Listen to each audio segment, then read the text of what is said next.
May order na naman. May narinig na naman akong doorbell. Kanina order na naman ata to ng asawa ko. Kakatapos ko lang mag-CR. Diyos! Ito pala si Manong. Ayan. Mukhang malungkot si Manong. Pero next time Manong, pag makita-kita, may meron tayong games para sa iyo. Bawat ano ng mga delivery boy, may pa-games kami para sa inyo. Sana naman TikTok. Baka naman sponsorship. Diyos!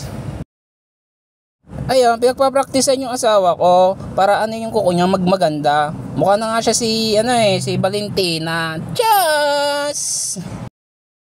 Ayan, magsisimula na tayo mag-unboxing. Ano kaya tong in-order niya? Yung pang ano sa buhok para dumiretso ang bulbul mo. Diyos! Hindi, pang ano sa buhok yan. Para sa mga gusto magpa-straight, sa mga kulot dyan, katulad ko.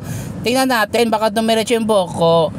Baka naman TikTok sa owner nito, baka may freebies na kami, madalas na kami bumibili. Diyos! Excited na yung asawa ko para kunin, kinukuha na niya, tingnan mo. Atat na atat, gusto kunin. Gusto mo kunin na agad, tingnan mo, makita pa natin. Baka naman TikTok sa owner. Diyos!